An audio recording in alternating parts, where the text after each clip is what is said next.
In June 1992, an extraordinary meeting took place at a major university in Cambridge, Massachusetts, concerning the UFO abduction phenomenon.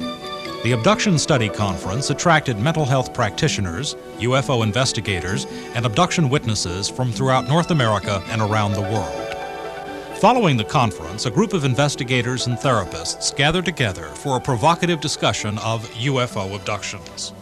The participants included Dr. Thomas E. Bullard, Assistant Professor of Folklore at Indiana University; John Carpenter, licensed clinical social worker and psychiatric therapist in Springfield, Missouri; Dr. David Gottlieb, a physician and therapist in Toronto, Canada; Richard Hall, a writer-editor, member of the National Board of the Fund for UFO Research, and author of a book on unidentified flying objects; Bud Hopkins, a New York City artist and UFO investigator and author of 2 books on UFO abductions; Dr. David Jacobs, Associate Professor of History at Temple University and author of a recently published book on UFO abductions; and Dr. David Prichard, a professor at the Massachusetts Institute of Technology and coordinator of the Abduction Study Conference. The discussion was moderated by Richard Hall. What exactly is an abduction report? What is it that people typically report in an abduction case? Eddie, could you tell us? The basic abduction report is an account of someone taken from the highway, from a bedroom, from the open air, taken into an unusual environment by usually very short gray beings of humanoid but non-human description, given a physical examination of some sort, and then returned home. Sometimes the cases get more elaborate as the person has a conversation with the beings, and in a few cases you also get even more elaborate descriptions of transport to some very strange, seemingly otherworldly environment. But the basic classic abduction report, in those reports, the key elements are the capture, the examination, and the return. Okay, maybe Bud and Dave Jacobs could give us an example or two of a case they've been looking into.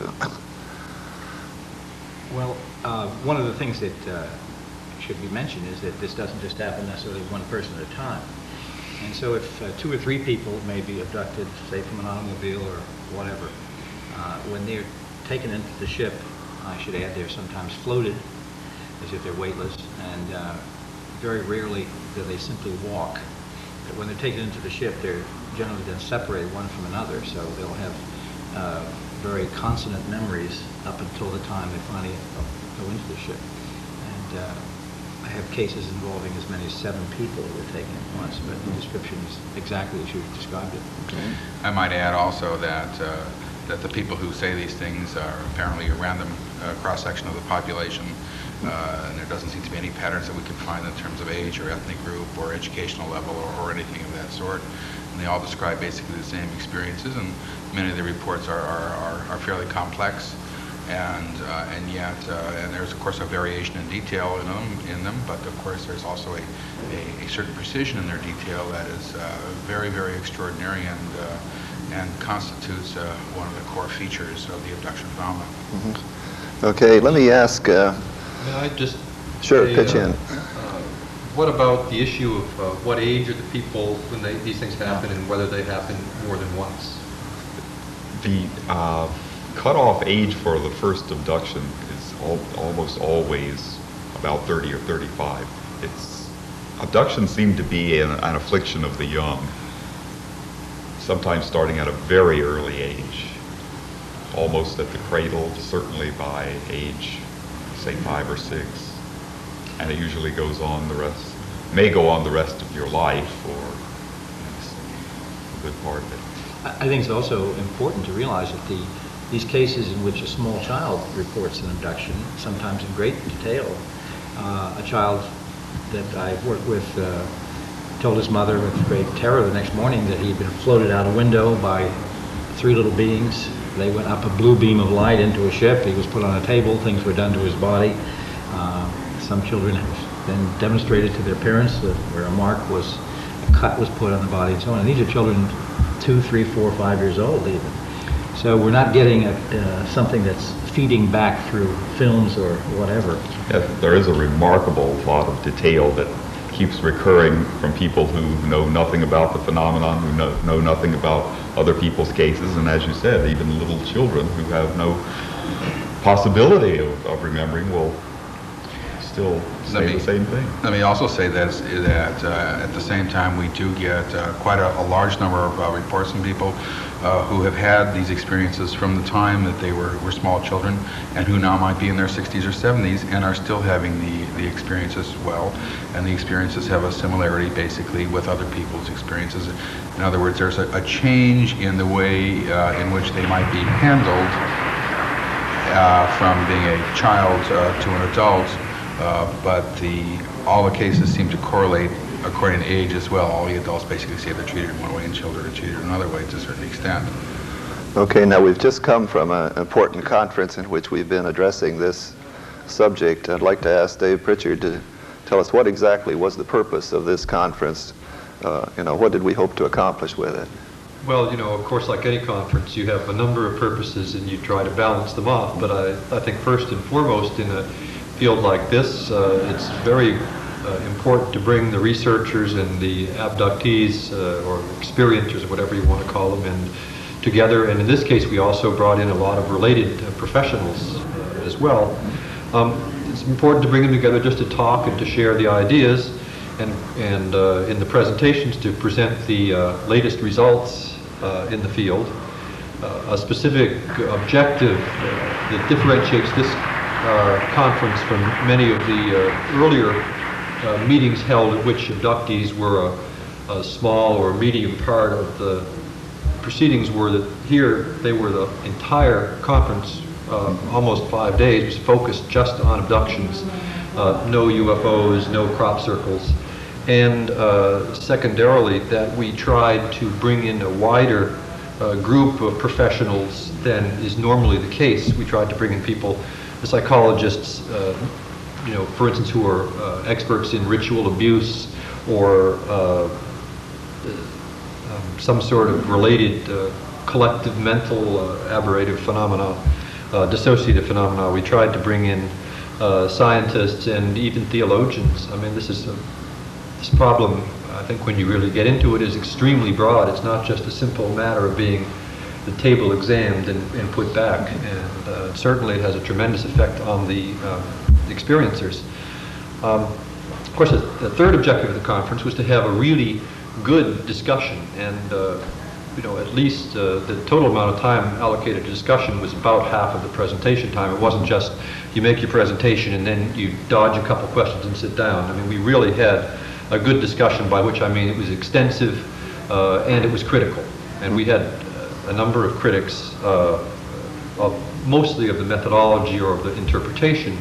In fact, we even had a couple of people who were quite skeptical there.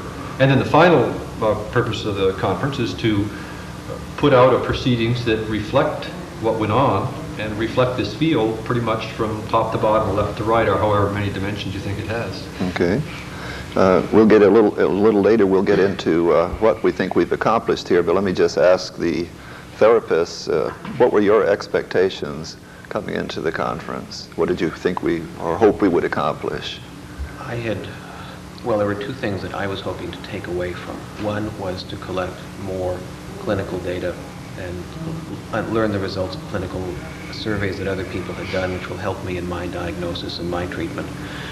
The other was to have a bunch of clinicians together and investigators and abductees representing a wide variety of experience, so we can begin to put together some basic guidelines on how to proceed from a therapeutic point of view. Mm-hmm. John? As therapists, we all work in such isolated fashion, far away from each other, so each time we have an opportunity to come together like this, it's like a family reunion of sorts, although there's always new members that we haven't seen before. Learn to pull them in and learn what their interests and expertise are.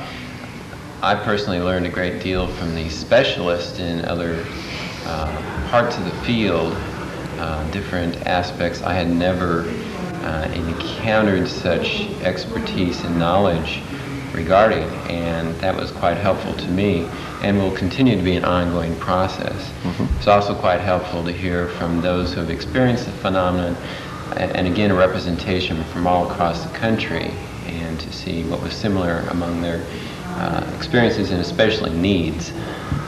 I think if I can just add, one of the things that made this meeting really special for me was the wide diversity of specialists that were invited to speak and invited to participate, because one of my major concerns as a therapist is differential diagnosis. Someone may present believing they have an abduction experience, but I have to separate out the true abduction experiences from other things which may resemble it closely or may resemble it not at all. And we had people here who were expert in dissociative phenomena, somebody with ritual abuse, and psychologists, psychometricians, and so on. It was very helpful for me to try to hone in on the people that I should really be identifying as abductees. Okay, good. Let me ask the investigators from their perspective what their expectations were coming into the conference, and you can go right ahead into what you think we've accomplished. We'll talk later about where we go from here, but so far what you think we may have accomplished. Well, from my point of view, I would think the most significant thing is pretty much what Dave Gottlieb said, that we got so many people and so many diverse points of view together. We got to see what people were doing in the field, how their different perspectives can make a contribution to our understanding of what's going on.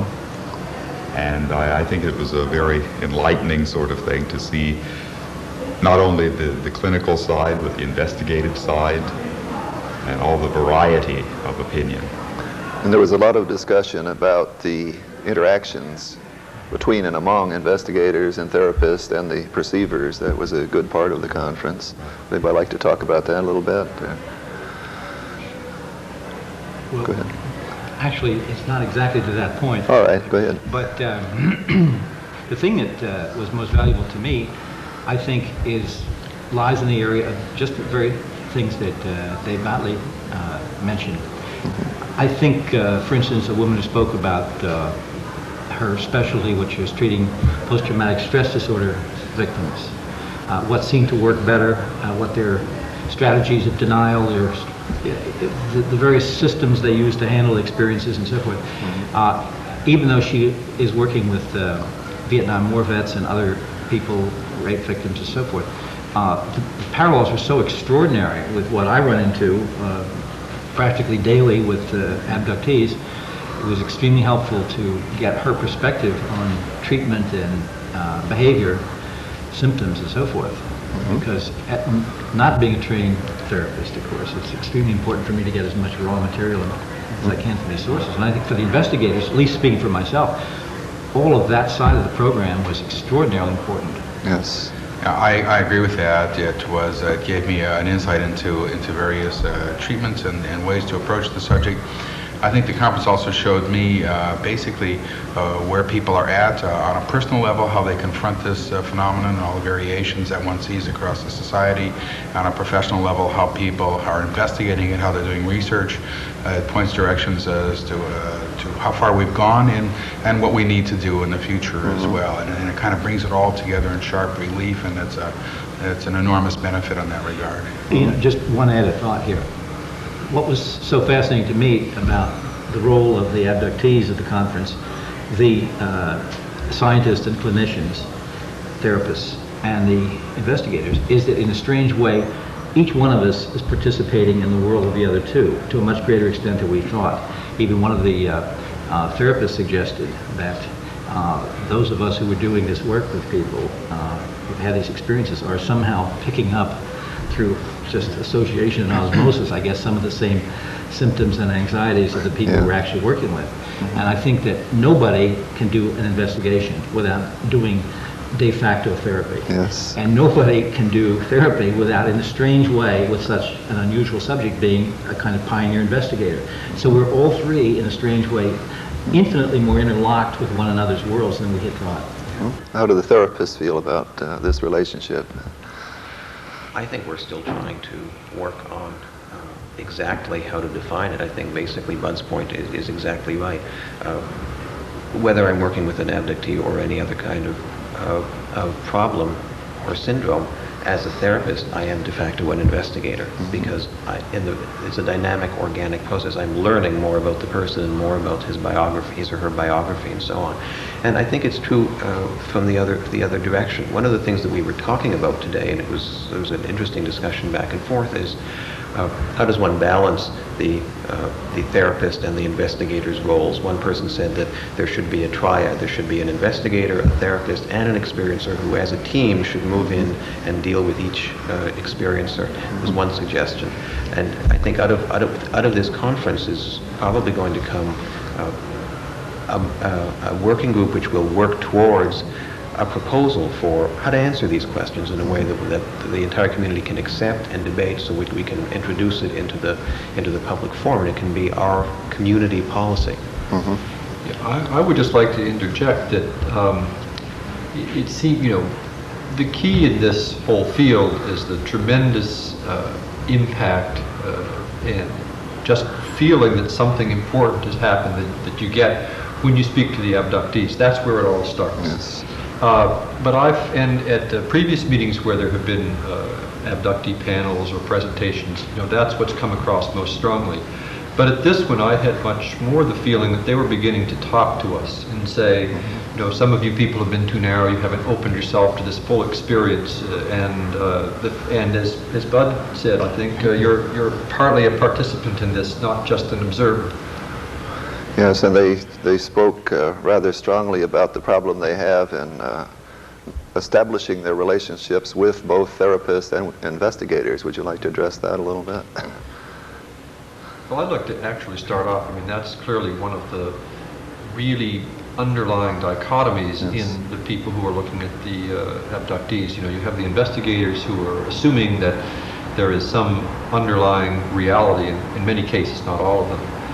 And then they're trying to find this out, without distortion, by the emotions of the percipient, which is extremely difficult to do, but they're trying to get through that somehow, to get around the confabulation or the misapprehension and so on.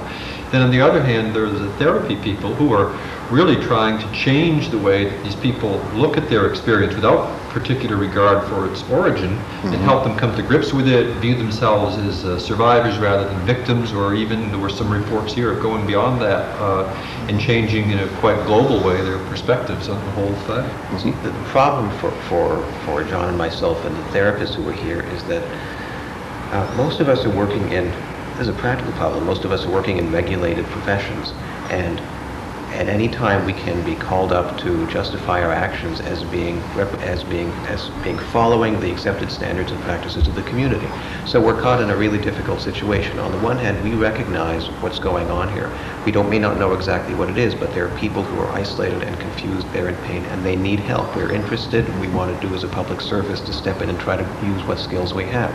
On the other hand, all of our training and experience is to recognize a particular syndrome, look at the research that's been done in the medical literature and apply it so that we can go back to our colleagues and our peers and say, oh, this is what we're doing. Maybe the case didn't turn out right, but not all cases will turn out right. At least we did what you believe to be accepted practice, and there are no such standards here, certainly not if I go back to my licensing board. So we have to we walk a very fine line. We want to treat the experiencer with respect. We want to collect information so we can understand what we're dealing with, so we can do a better service to the experiencer without going too far off in the data collection end, without going too far off in our own conceptualization of the phenomenon.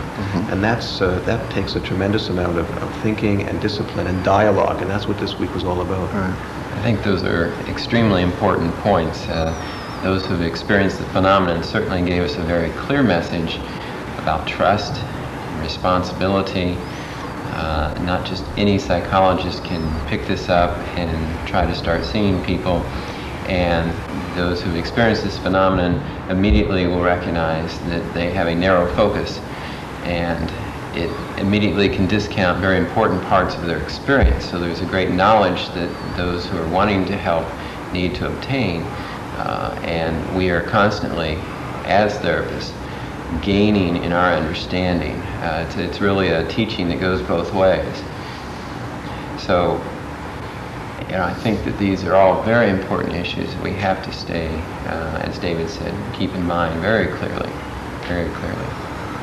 But there was one of the professionals who was present who stated rather forcefully that it was absolutely impossible to do both investigation and therapy at the same time. What are some of your views on it? I'd like to address that. Okay. Indeed, we wear many hats, but as it has been already stated, a therapist is a natural data collector just because of the information, the content of the session.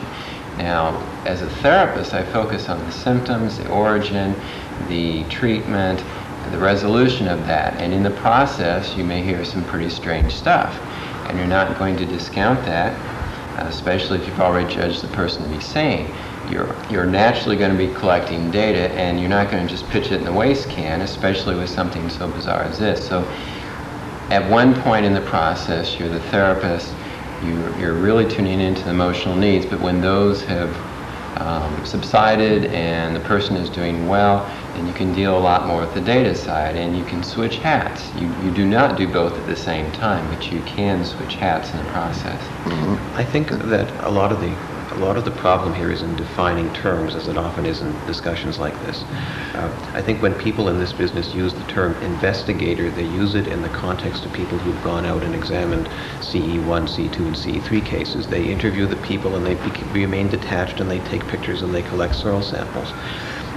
And that's fine, but as therapists, we act as investigators of experience, and that we cannot do that in a completely detached way. And I don't think an investigator who does not call himself a therapist primarily still can't do it in a completely detached way. Most of the people who've been working in this as investigators have found themselves drawn into the support and the therapeutic aspects of what they're doing. So maybe we need a new word, neither investigator nor therapist, but something else. And I'd like to add one more point, and that is it's hard to wear both hats. So what many of us have already done is included an investigator. Now, instead of thinking that they specifically deal with that part and I specifically deal with the therapy, it's really like just having two heads, two brains working on the problem. And it's really just a teamwork approach. I'd like to mention one thing that's about the dual roles. Years ago, when I first started with these cases, I was using various psychiatrists and psychologists to do the hypnotic regressions. And I was there in the role of taking notes and observing and so forth. But the interesting thing was, as soon as we left, I would leave, of course, with the subject. The subject would be pouring out his or her heart to me about what had gone on. The person would call me at all hours of the night, and we would have long discussions. And it dawned on me at some point that in a peculiar way, the person doing the hypnosis, the psychologist, was in a strange way the investigator, and I was doing the therapy. I was the one who was receiving the phone calls and trying to handle the person, and the other person's role, I mean, that was not, of course, as clear-cut as that, but it was a peculiar realization as to who was actually keeping that person afloat and what common sense skills one had to develop to do that. So I agree with everything that's being said here, is that it is extremely difficult to separate these roles. Yeah, I'd like to also agree with that. Of course, it's difficult to separate the roles, and it's difficult to do therapy and to do investigation per se as such. I mean, this is a very tough subject, and I think it can be done with a sufficient amount of training. I think that they're complementary, and then I think that my own guess is that a therapist probably would work better knowing exactly what has happened to the individual, so they know what to work with and what to work on. And if you combine these two with a certain amount of insight and compassion and humanity, you'll find out what is happening, and you'll also find out the best ways to approach treatment. But it's not easy, and most people, as David, you say, who are UFO researchers who've gone and investigated CE1s and so forth, this is just not an area that's easy for them to get into. You know, it's very difficult. I think you can sum this up in terms of compassion, trust, responsibility, and open-mindedness. In my own personal experience as an alleged investigator, I find it very, very difficult to do classical investigation. I find myself being far more a therapist, a counselor. I do not feel comfortable with that at all because I'm not trained to do that. Okay, anybody else like to add anything to that? Okay, then, go ahead. I'd like to add one more thing about that. From time to time, people will send me tapes or transcripts of investigations that have been done, and sometimes they're done by therapists and sometimes they're done by investigators. And I found investigators who do terrific jobs in support, in empathy, and sensitivity, and I found therapists who are very insensitive and very closed-minded about what's happening and not very helpful to people as well. I think I'm a pretty good empath. Well, you know, I read recently a review of somebody's book about the abduction phenomenon, and I mean, it was a blurb on the back of the book, and it said that this person is doing the correct thing by and dramatic thing by assuming that these experiences are real to the person to whom they happen, and skipping the question as to whether the events are real event-level occurrences. And of course, I think that that's got everything completely backwards, because everyone would agree the experiences are real to the person to whom they happen. Even the worst skeptic in the world would say it's real to that person. The crucial thing to find out is, did these events occur in the real world? That's what we should be concentrating on. And I don't think that any kind of really proper therapy could even be administered if one was trying to say, for instance, with an alleged rape, that to the therapist it made no difference whether the person was raped or whether the person fantasized the rape.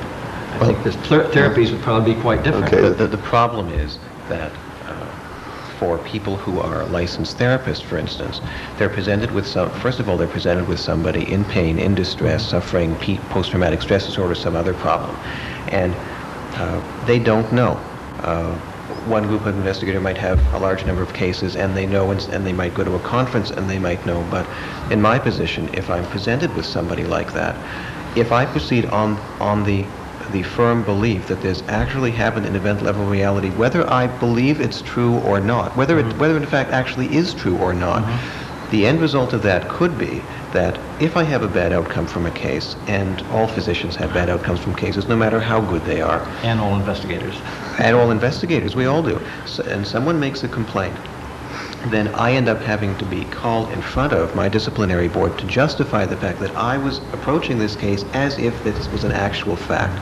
And that's very difficult to justify to a very conservative medical board. And the end result of that kind of a situation is that I get shut down, probably all the other therapists in town get shut down, it hits the newspapers, and there's this tremendous backlash. So the therapists are in a curious position of wanting to help the best they can and trying to walk this fine line. So I wouldn't be too hard on the therapist for taking that approach. I wasn't trying to criticize your therapist, but that I think that what's before us is beyond the problem of whether the experiences are real to the people. I think we should all agree that they are. Some people don't. You see that? Yes. Even saying that they're real to the people in a conservative medical or psychological community, that's a stretch.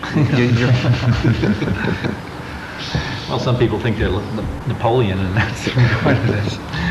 But I think you do make a good point, because for us to think that we know all about reality that there is, and then try to describe that to the patient is a very tricky process, because how can we be sure? We have, to some extent, if they seem sane and they have passed psychological testing and they indicate these things are real, we do have to at least consider that. And that is where a lot of therapists do have a problem, because given all that, they still put the boundaries on what they believe and impart that to the patient. It's very interesting to see when that happens, because they'll be logical. You'll point out to them how logic dictates that they are not psychotic, they're not hallucinating, they don't suffer from organic illness. Therefore, this must be happening at some level of reality, and they'll say, no, they won't go that extra step, even though logic dictates it. And you see this process with investigation too. Over the years, with each decade that passes, there's a certain chunk of this weirdness that we accept, but there's still this little bit that's too weird yet. And in such an odd field, to call anything weird is something in itself. Oftentimes this problem, though, is solved by by the abductee or the person in front of you, many people come and they want to know, did this happen to me, or am I crazy, or did I invent this in some way? But oftentimes what happens is somebody, for instance, I had a situation where I had an attorney who remembered something happened when he was 15 years old, and he remembered the whole sequence of events under investigation. And after it was over, the first words out of his mouth were, "That was real." And there was no doubt in his mind whatsoever, and we just went from there. But if he was seeing a conventional therapist who wasn't necessarily familiar with this, I've had patients who have done that, and they have left the therapist because the client was sure it was real, and the therapist was sure it was not real. And even though they were working on other issues, that created a crisis of trust, a loss of trust, and they split. It was very traumatic. The few abductees that I've followed over a long time, that being just several years, since that's all as long as I've been interested in this, I've talked to some who switched back and forth a couple times. I don't know if you see that. Oh, absolutely. Yeah. They'd start off saying, yes, it must have felt real. They'd walk out of your office and think about it for a couple of weeks, and they'd say, oh, no, that couldn't have been real. I think that we cannot overestimate the power of denial and the need for denial. That's on the part, I understand the skeptics. I understand all the way down to the abductee himself or herself, the basic need to put this on some shelf. This cannot have happened. And one of the most dramatic things that occurs all the time to me is when there is some bit of evidence or something that the abductee realizes is confirmatory of the truth of their experience. For instance, someone in a couple of cases have drawn exactly the same notational symbols that they've seen inside a ship as my subject did. When the subject was shown the other person's drawing, which I've done twice now, probably incorrectly, that person, both those people burst into tears. They could not handle the fact that what they regard as their last ability to deny had been taken away from them. This is disruptive of the entire fabric of society as we know it, and there is a reason to deny it from every single solitary perspective, especially the perspective of the people who are having these experiences. Many abductees gave us a very clear message during this conference, and they would prefer to be crazy as opposed to have this experience. All of which brings us back to the importance of a conference like this in informing the therapeutic community of just what might be out there, how to look for it and not misdiagnose it. I can't think of anything more horrifying than some of the stories I've heard about the experience being drugged or even committed because no one recognized what might really be going on. I want to interject a brief cautionary note here, not that I'm arguing against the reality of this particularly, but one of the things that my eyes certainly were opened up by our organizing this thing together and then hearing the speakers was the fact that there are these other mental, in the case of the ritual abuse, you have a lot of the same kinds of things. You have multiple personality disorders that result from these experiences. You have people drawing pictures that look extremely similar, and then you have a large fraction of the community investigating them, saying that these aren't real experiences. So there are these parallels. I used to think that when you had two independent people who drew the same picture, well, there must be some real cause for that, and now I don't feel that way so strongly anymore. Why? I don't understand. Why don't you feel so strongly about Because in the case of the ritual abuse, the pictures shown by different people of just how they were held down and so on and so forth, and where the bottle of blood was and stuff like that. They're very similar, those pictures, and yet there are people who argue quite cogently, they were here at the conference, that these experiences did not actually occur. And and then there are the business of some of the people in the ritual abuse groups having shared dreams too. So I don't know. I mean, I'm not. It just I don't know how that fits into this, but it is disturbing. It is disturbing. There is one thing that has to be remembered, though. You can start finding parallels between abductions and a lot of other phenomena. And at a level of abstraction, it'll work quite well. But when you start getting down to looking at it case by case and very carefully, you begin to see certain consistent differences. The shamanic initiation phenomenon has often been cited as a direct parallel, and yes, you can find all kinds of points of similarity, but there are also some very significant differences, and there does seem to be overall in that core abduction phenomenon a coherency that's somehow qualitatively different.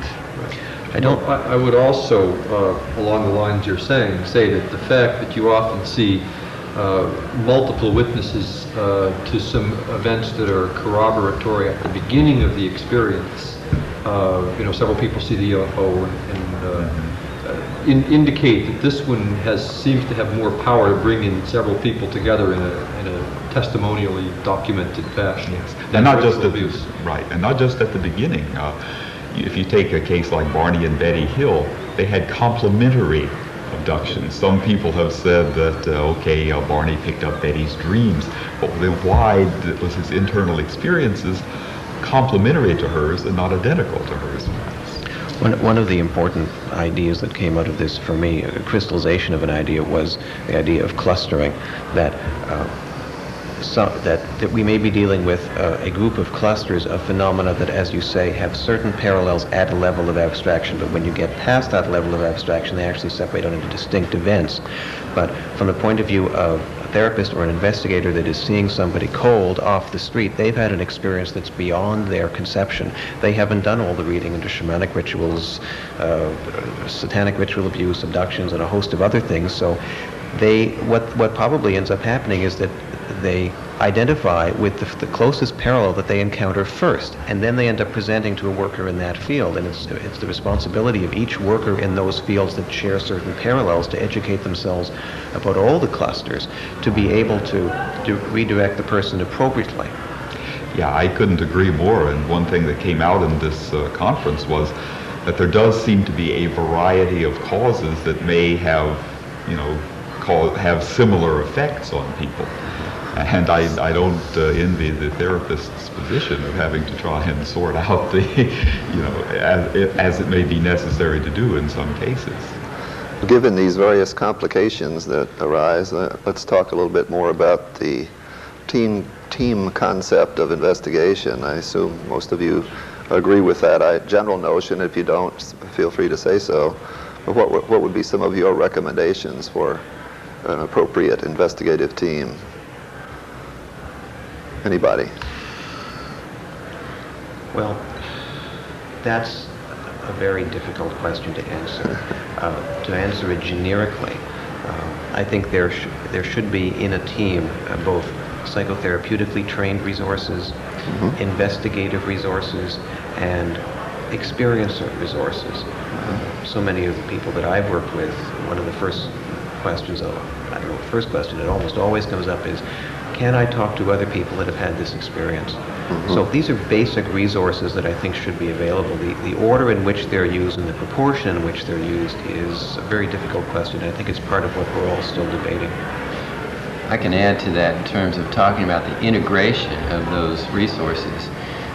The therapist who's interested in helping may be lacking a great deal in the knowledge of the phenomenon and needs that from the investigator. The investigator is lacking in the understanding of emotional trauma and the sensitivity and timing of such interventions to resolve it, or even what even causes such symptoms. And the experiencer can be there as the support person. Well, actually, everybody ends up being a support person, but at least they have that unique perspective, which the others of us assume we don't have. And you blend those together nicely with the therapist basically retaining control during hypnosis sessions, but getting information from the others, and then, as Bud mentioned earlier, the others can become support persons. It happens anyway, so you might as well organize it that way. Well, I was just saying, one of the situations when it was described that a team should be working with one person, a therapist, investigator, and an experiencer, abductee, whatever you want to say. I would have added to that, of course, that's ideally wonderful. We should also have a radiologist. Right, good Someone point. with a lot of money and so forth to help with the investigation. The point is that we are spread incredibly thinly. And we are facing a gigantic problem with enormous numbers of people who are crying for help and are very, very confused. We do the best we can with the resources we have, and the very nature of a meeting such as this was as a kind of subtext, the idea that we're begging people who attended the conference to put their own bodies on the line and begin to aid in the investigation of this problem. It's almost a luxury to sit around and talk about what would be ideal when what we have now, the resources are so thin, we're so strained that just if we could triple what we have right now, it would just be a mere beginning. Well, Bud, it's not only ideal, it's exactly the way I've operated the last 3 years, so it's entirely possible. Yeah. I think it's time, and I agree with you on the flood of needs that are coming at us. It's time we train more, because we don't have 100 Bud Hopkins. We need 100 Bud Hopkins, but we need to really bring in people and really start training them. Exactly. And then we have to somehow systematize the referral, the training, getting everyone together out there too, and get rid of these big boxes of letters you guys have. Right. No, we have to work out a series of protocols so that when a person comes to us and says something might have happened, a whole set of procedures can be set in motion, leading ultimately to treatment, investigation, and everything. And right now people are just sort of doing it as best they can. Sometimes in your case it works out well. For other cases, people just have to do it alone. Some people have some support, some don't. It's a situation that's not ideal, but as Bud says, and as you're saying, essentially, we need to train more people, we need to get more help, and I think that's going to come. I think that almost all the time we have people coming forward, offering to help and offering to do more things, and I'm fairly optimistic about this. Anybody else? Well, I don't know how. I think this has some degree of importance in the overall scheme of things. It's a side point to what you mentioned, but you went off probably more important and immediate direction. I believe myself at least to be a non-experiencer. That is, nothing unusual has ever really happened to me. I have a great sympathy for what these people are going through, yet there is a point beyond which I just cannot really understand, because it's beyond our consensus reality. On the other hand, one of the advantages of that is a certain objectivity, and it's also a kind of groundedness. That is, I encourage people to explore their experiences fully and to come to terms with it, but I'm also in some ways kind of a reminder that a lot of their immediate life is still back here in this realm, and I find that in the dynamics that go on in my work, that provides a really nice balance. So I think somehow we also have to integrate that into the overall process. It's almost as if all of us are adjusting. I mean, we focus on them as making adjustments, but we are making adjustments as well. And it's almost like a grieving process of what we have always known.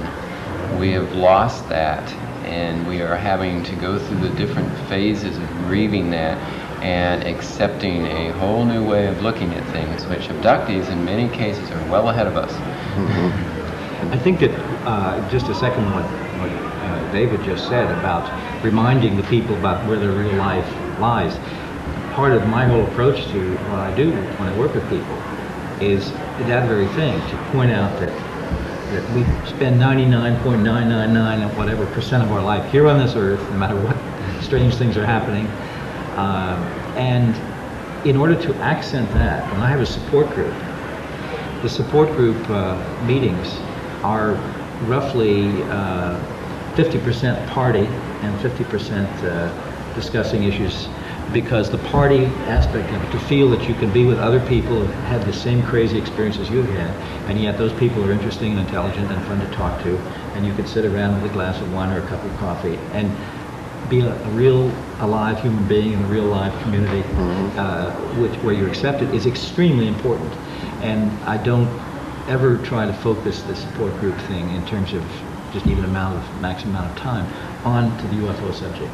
I think that this groundedness is one of the most important therapeutic things we can do. It doesn't take a therapist to help somebody have a nice time in the real world with some companions who you can come to love and respect, who've had your experiences. Okay. Let's talk a little while now about what's next on the agenda. Where do we go from here? What's the state of the art? And in that same context, suppose there are people watching this who may be experiencers. If anybody has any recommendations on for them. May I just Sure. interject something a little bit ahead of that? Okay. Because I wanted to discuss what to me was one of the important outcomes or realizations, I think, of many people at the conference. And that, which also has its antidote, and that is that, it seems from the Roper poll that a lot of people have symptoms that are associated in the reverse direction with being an experiencer. And there are a couple of studies with very low statistics presented that indicate that these may be used as questions.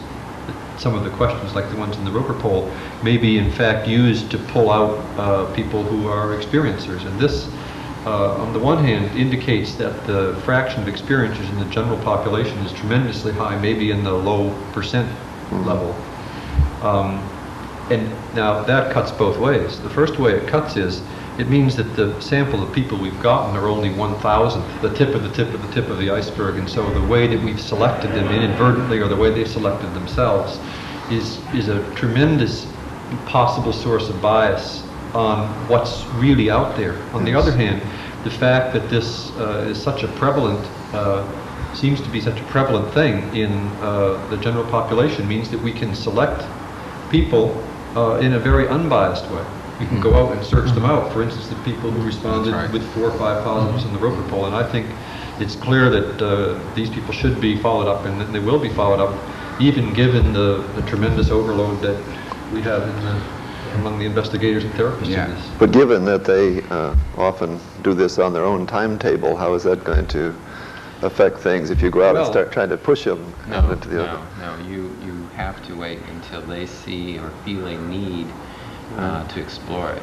They may have these symptoms, but they may not want to do anything about That's it. right. Oh, certainly not. But a number of them indicated in the poll that they're willing to be followed up, so you can follow up and explore this issue. Okay, yeah. I would share your view that you shouldn't push anyone into therapy or investigation that doesn't. I certainly agree with that. I think that the next thing that has to be done, however, and one of the more important ideas that I've gotten from the conference is that we must have a standardization in methodology and in treatment that is agreed upon by most people who do this sort of work. I think that this is extremely important so that we can learn what the parameters of this phenomenon are, and also so that we can learn the proper modes of treatment. I think this is coming, but right now we still have an awful lot of work to do with that. And of course we also need, as we mentioned before, we need to simply enlist more people in doing this, and the Roper poll study has shown that there's an awful lot of therapists out there who are willing to donate their time and to at least to look into it further, and we hope that we'll be able to get a significant number of them who will actually engage in this kind of work, and so we're quite optimistic about that part. One of the aspects of the conference which suggested a bit of a problem to me is there seemed to be a tendency from time to time to slip into discussions of the nature of the aliens, quote unquote, whatever they may be, as to whether they're helping us or hurting us. The good guys versus bad guys. The good guys versus the bad guys and so forth. And of course, I think essentially that gets into almost a kind of theological argument. And I think we must concentrate our attention on what is happening to human beings and help them explore their own personal experiences. Because I think if you start dealing with whether or not you have been, these are enemies, these are friends, or whatever, you're providing yourself with either food for paranoia or some kind of rationalizations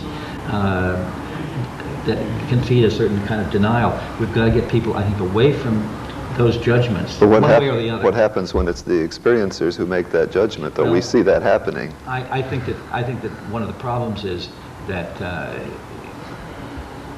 the investigator or therapist involved can have an undue influence in that area, and I think we've seen examples at the conference, I have, of feeling a certain sort of theological line being paid out by therapist, investigator, or whatnot, which I think is not, in other words, it's almost as if they're trying to decide the nature and moral qualities of the germs without trying to figure out what the disease is. This is a very complex question because it turns back to the question of investigator versus therapist, depending on how you want to define those terms, and the balance between when do you have enough information versus, which is what the investigator wants. The investigator wants complete information, and the therapist's primary goal is to return the patient to a state of emotional stability. And if one is working a case through to a certain point and psychologically there appears to be a calm and a resolution, but one may not have a full corpus of data, then what do you do? Now, as a therapist, my primary obligation is to maintain their health. It may be, it is conceivable that we have not worked through the full body of material, but perhaps we have reached a plateau for that person at that time. To force it through, that's a difficult decision, and most of the time, actually, I don't do it because I still know with certainty so little about it. But they know that I'm available for them, whether it's in a month or 6 months or a year. I'm still there. Right. So I don't really care how long the investigation takes. I agree, David. I don't think anybody wants to force somebody through to anything. I mean, and I'm not don't even have implying the time that. to think about that. I know we don't have the time for that. But I think that that the biggest cloud on the horizon, actually, as I see it, is a kind of theological argument, which is, I think, essentially a waste of time. It misses the point all the way around. That's the way the experiencers, or certain ones of them, seem to be taking it. To them, it's beginning to be a profound philosophical or religious issue. So they are introducing her. Perhaps that's a method of their coping, though. If they choose that and it works for them and it doesn't hurt them or anybody else, it's okay. No, I agree with that. I completely agree with that. You know, I want to ask a question here to Bud and Dave, really. One of the things that I've observed in the difference between investigators and therapists, or I don't want to paint it that black, between those two different logical systems, is the difference in what is perceived as progress or truth. To the investigator, it's case-to-case reproducibility, and to the therapist, many times it seems to be a big change in how the person relates to the phenomenon. Now, in your work, do you feel that lines of investigation or approach, to a more neutral word, that result in significant change in how the person views the experience, would you regard that as something to be encouraged or stay away from, or a positive indicator that you're on the right track, or do you think this indication you're beginning to mislead these people in religious ways? Well, I don't try to lead them into any view of the nature of the experience. We just try to uncover what actually happened. Right. I don't care what view, and when I have a support group meeting, one of the things I have to do is, to some extent, referee between people who want to break the necks of the aliens and other people who feel they've had some kind of spiritual growth as a result. And it's fine by me, I don't care which ones, but the point is, it's an argument that leads nowhere, and we want resolution, but of course I'm feeling very often that people who have come to a very, very positive view of the experience have just, in a certain sense, constructed a silver lining, which is perhaps postponing the true effect of the disillusionment that's bound to come, and the problems and so on. So I see it as, in a certain sense, a problem of therapy. That's right. I think what you're saying, and what I find also, is that to me, however the abductee handles it is up to the circumstances and the background and the upbringing of the abductee, and whatever works for them is the best way, and we'll work with that as long as it brings relief and some sort of therapeutic value. The danger is having the therapist or the investigator have a structure of his or her own that they overlay on the experience and sort of steer the abductee into that structure, and that has a totally different agenda, and that can be quite dangerous, I think. Or try to steer them away from it. You're right. A very quick example of something I was horrified was one man who was a therapist who insisted that aliens were much more trustworthy than human beings, and that one of his ritual things he tells a new abductee he was working with, or experiencer, or whatever, is that he has to fill them in on the government cover-up and the extent to which the government is lying. And I thought, how in the world would any therapist have the nerve to say that's something he has to present to his patient or his client? I mean, that's again almost theology. That kind of a problem is offensive, but it's not unique to this phenomenon. It comes up in all kinds of therapeutic cases, and it's bad work. And the problem is that it's hard to find good people, like it's hard to find a good pizza in town. but it's a problem, damn it, that we all face. Exactly. Well, from the standpoint of a data shuffler,